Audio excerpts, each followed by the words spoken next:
in this video, I'm really excited to share everything that I wish I had known by my 10th year of playing the clarinet. My name is Josh Gu, and I'm taking my years of experience learning, teaching, and performing, and sharing all of my best clarinet and music tips so you can get more out of your practice, and most importantly, have fun. You can learn more about all of my many resources at QuickStartClarinet.com, and don't forget to subscribe to this channel and hit the bell to get notified when I post new videos.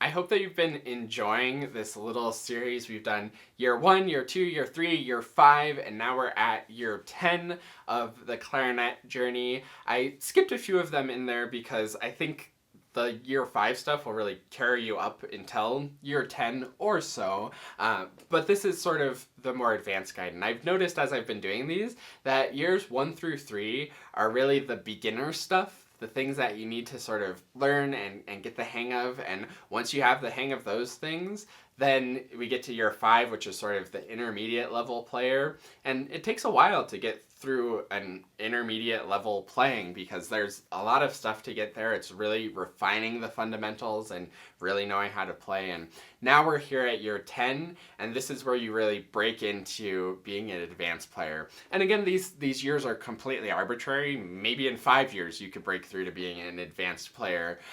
Or maybe it takes 15 or 20 years, and that's totally fine. Everybody moves at your own pace, so don't worry if you're not exactly at year 10.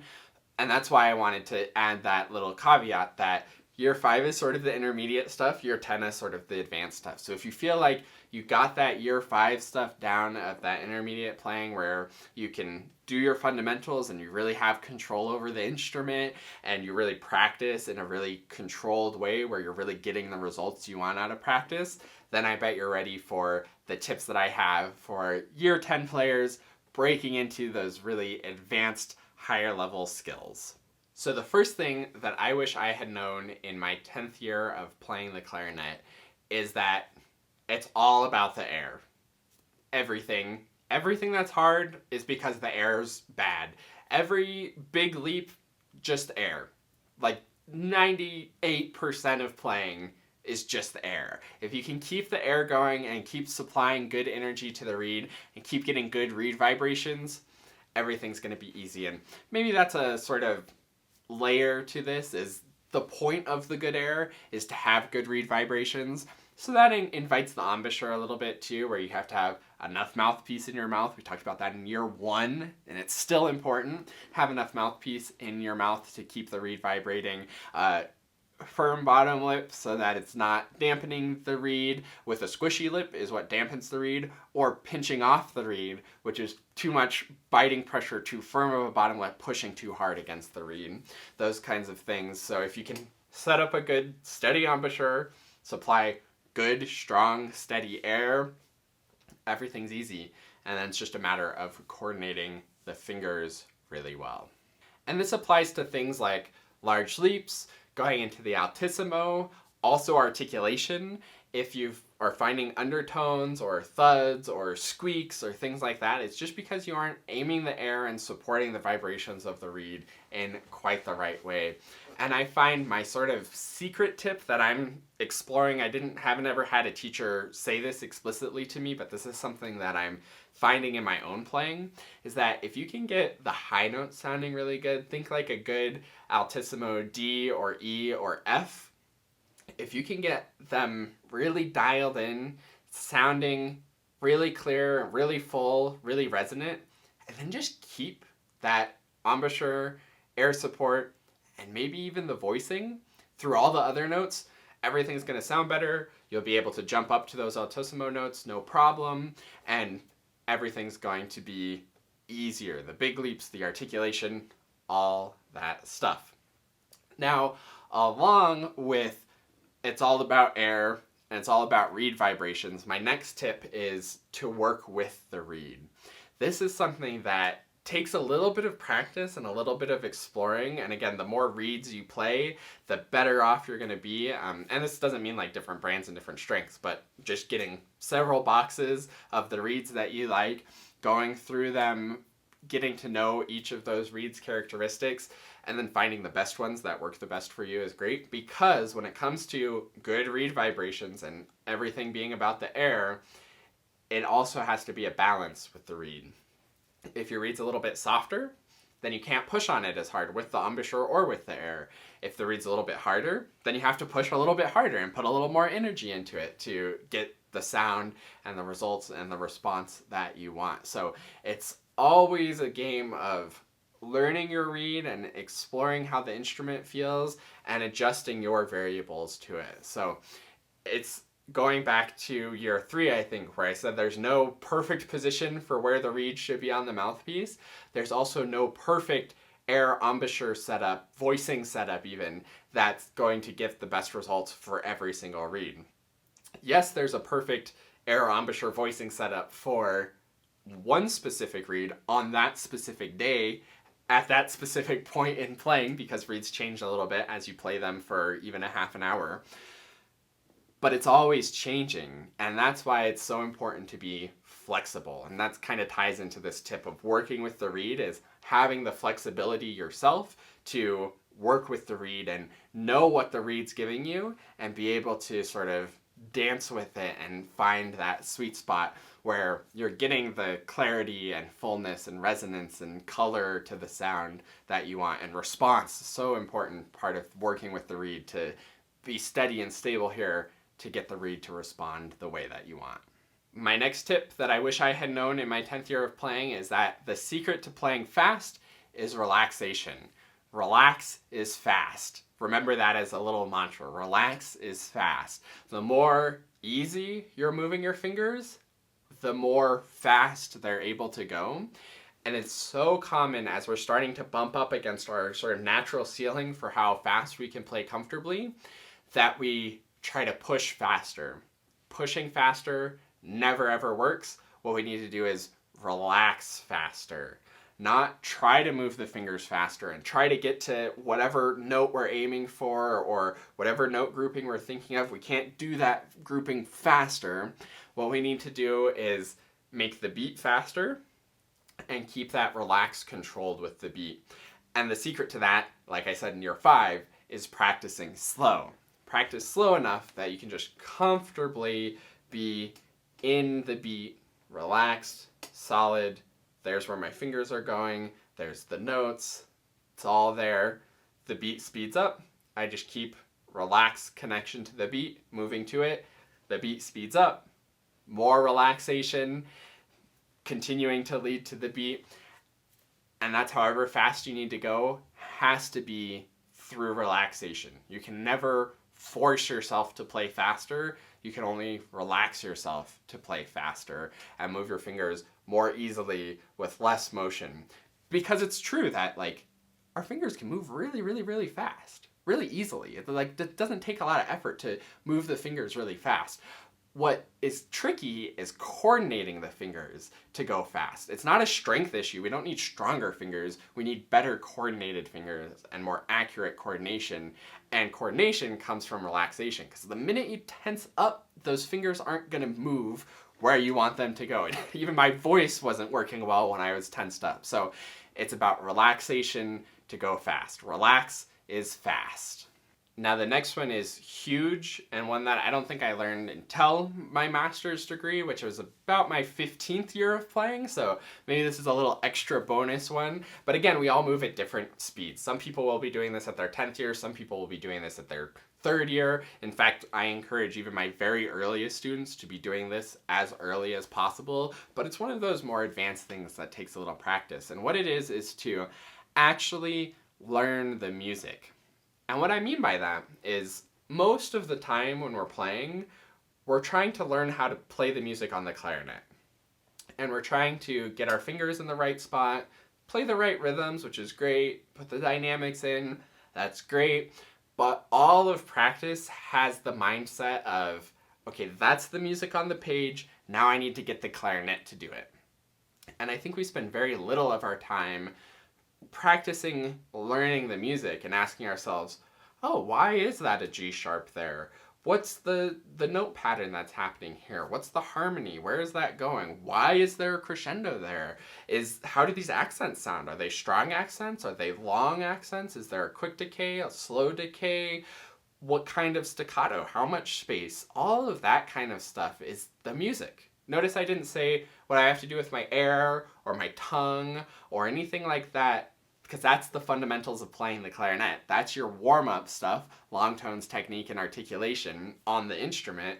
But we have the music stuff of what are the notes? What are the rhythms? What's the style of the music? What character are we trying to convey? Where is this phrase going? What's the actual phrasing that we want? Is it leading up to here, or is it coming away from here? Where's the tension? Where's the release?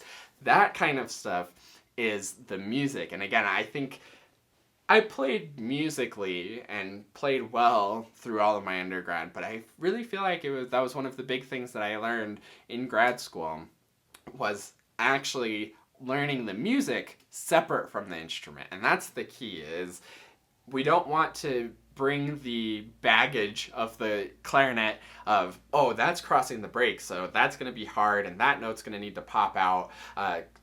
Classic example that I heard the story from Laurie Bloom, who is bass clarinetist of the Chicago Symphony and I studied with at Northwestern.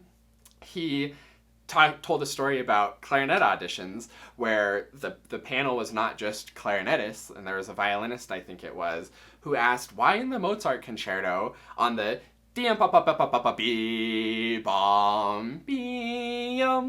it's that arpeggio down to the low F and then jump up to the high B, the violinist was like, why is the low F always like 20 cents flat and the B is always like 10 cents sharp? And as clarinetists, we're just so used to the baggage of that from the instrument that it sounds almost right to us. But to other instruments, it's really obviously not right and not how the music goes. It should be an in-tune F to an in-tune B. So that kind of stuff is why it's so important to learn the music, learn how the music goes without the baggage of the instrument. And that brings me nicely to the last thing that I wish I had known in my 10th year of playing, which was deliberate practice and the idea of deliberate practice. And what deliberate practice is basically exactly what it sounds like. Practicing deliberately, practicing with intention. So often, and this was for, again, a lot of my playing, definitely probably 10 years of my playing easily, I would go in the practice room, I'd have my piece to learn, and I would just play it. And I would notice mistakes and stop and fix mistakes, and I'd just keep playing and work out those mistakes. And honestly, it worked pretty well for me. I learned a lot of stuff. But every time I got more deliberate with my practice, my playing jumped to the next level. My first time was getting deliberate with my warm-ups and learning that warm-ups are fundamentals. That's what I talked about in the 5th year playing video. And for me, that didn't happen until like my 7th or 8th year of playing. But it was so powerful to realize when I'm doing long tones, I have an intention behind it to sound good and to get the sound matching from note to note. And when I'm doing scales, I have an intention and I'm being deliberate about moving my fingers really in time and keeping that sound really smooth while being very even and relaxed and good hand position and all that kind of stuff. Same thing goes for every aspect of practice, is you can do it with intention. Before, when I would go in and learn the piece and just play through it and fix the mistakes as they came up, the closest thing I had to an intention was to play the piece. But that's not very deliberate or intentional at all. Yeah, sure, play the piece, learn the piece. That's such big, broad. The key to deliberate practice is having a more specific intention, getting something more deliberate done. And this is the secret to accomplishing a lot in your practice in much, much less time, is to be deliberate. So instead of learn the piece, it's going to be learn the tricky section from measure 200 to 216 at 75% of tempo so that it's slow and comfortable and easy and in control. Remember year 5, go slow. That's something that's going to be more valuable to you, to do that little bit focused. I can get in there, I can get it done, I can do the work, and I'll be better the next day for it, rather than, oh yeah, ran through that part at some point in the piece, but I don't remember if it went well or not. I think it was still pretty hard. Kind of, sort of got it comfortable and worked out. That's not intention. That's sort of haphazard practicing. That's maybe the opposite of deliberate practicing, is haphazard practicing. So I wish I had learned sooner in my playing, maybe in year 10. Again, this is another, like, maybe in year 1 would have been good to know, but to have intention, have a goal, be deliberate with what I want to achieve.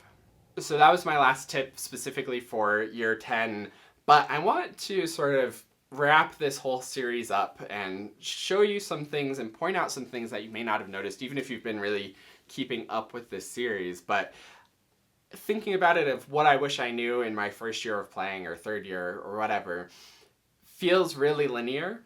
But if you look back at the tips, they're actually all very similar. It's reeds, finger position, air and embouchure, music. That's pretty much it. Those are the main things. There's maybe a little bit of mindset too, with not comparing yourself to others, and being deliberate in your practice is also mindset. So there's really only these core fundamentals that throughout our journeys we're working on. And again, they're all going to progress at different rates for you, where maybe right in your first year, you have a stellar mindset. You know that you want to improve. You know that you want to be deliberate with things. You know to not compare yourself to others and just work on your own personal growth, and you have that great growth mindset. But maybe you've been playing on the same reed for the last 6 months, so you need to work on your reed game a little bit. And it's all going to advance and progress at different times for us, but it really does come down to those fundamentals. So I really think no matter what year you're at in your playing, I think the advice is going to be valuable. If you've been playing for 4 years and never put your top teeth on the mouthpiece, then that year 1 advice of putting your top teeth on the mouthpiece is going to be a good thing to know. So don't take any of these too surface level. Know that it's always a journey. Same thing with the year 10 stuff here. I'm in year 20 or 18 of my playing, and I still think I could do a better job of deliberate practice and really going in there and planning my practice especially. I think I do a pretty good job of really getting the things worked out when I'm in there working on it, but I don't think I always go into my practice knowing exactly what I want to achieve for the day. So that's something that I can improve still. So every single one of us, one of those things or a handful of those things, it's always a journey that we're moving towards, and we never reach a maximum where we're like, okay, I know how to wiggle my fingers, I know how to play all the notes now. There's always going to be another note combination in some piece that you have to sort of figure out and practice a little bit. There's never a check, that's done, okay, I've been playing for 5 years, I did all the things that he said in the 5 years tips.